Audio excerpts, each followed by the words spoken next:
For those of you who are Christians, what do you think is most difficult about being a Christian? So I know a lot of people say it's so hard being a Christian. I don't think so. I do not think it's hard being a Christian.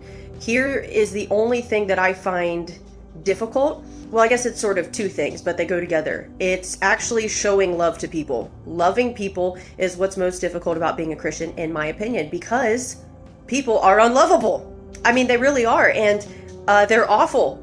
Other Christians included. They're just, it doesn't matter what you say. Someone's just looking to fight you on everything. You can make the most vanilla statement, like the most, like least controversial that you would think everyone would, no one would have any disagreement. Someone will. They are looking to just tear each other down all the time. And so it's hard to love people when they do that. And this is the second part that goes into it that's very hard. It's hard to hold your tongue. It's hard to hold back when somebody deserves to be verbally laid into and like just destroyed. It's hard to hold back and have the self-control and say, I'm not going to do that. I'm not going to say that. I am going to walk in love. I'm going to show love to this person. I'm going to love them. To me, that's most difficult, at least personally. But here's the wonderful thing about it. Here is what's so awesome about it. And this is why God is so great and awesome.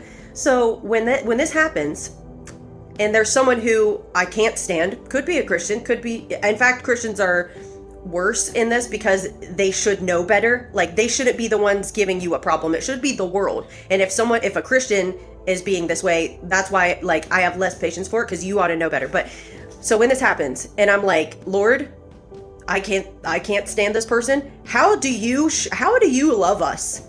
Because I know I'm unlovable at times too, So I'm like, how do you love us? How do you put up with this?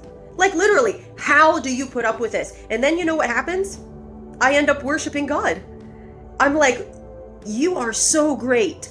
Your ways are so much higher than my ways. You are beyond description. You're beyond even my understanding. You are wonderful. You are so good. You are love. You're full of love. Like, I don't know how you do it. And it's mind-blowing. And then it just invokes worship. So what's funny is what the enemy means for evil. He means for it to be a place of division. He means for it to sow hatred and vitriol. He wants the argument. He wants the tension. He wants all of that. That's how you that's how you conquer, is by dividing the house. It can't stand. So he's the one sowing division.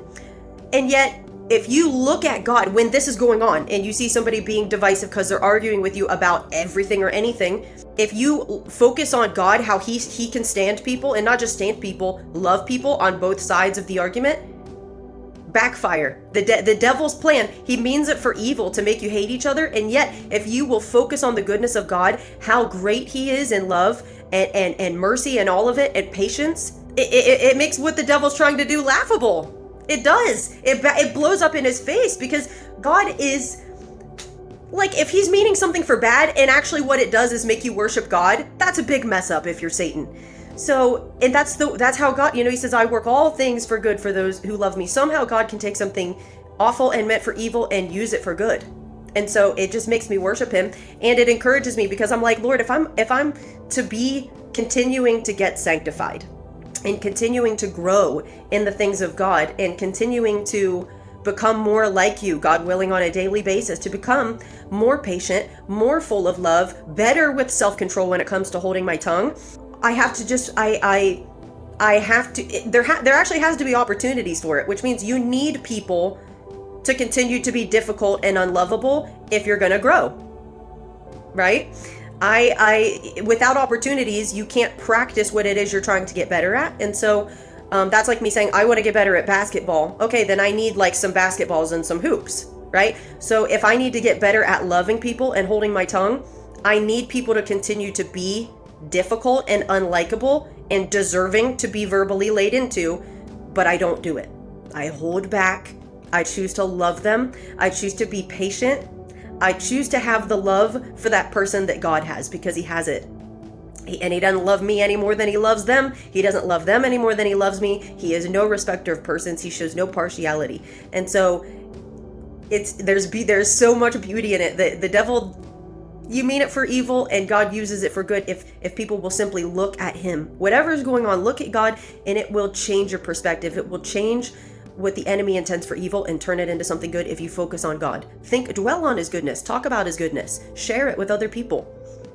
And the devil can't do anything with a person like that, because it's like every situation that comes your way, you're going to look at God and there's no losing there. There is no way to lose. So as discouraging as people are and annoying, and as much as you want to say things you're not allowed to say as a Christian, it all factors in, it all works in to glorifying the goodness of God, the love of God, his patience, his grace. So let's have it. Be as difficult as you want. I'm going to choose to love you. Somehow, some way, I will.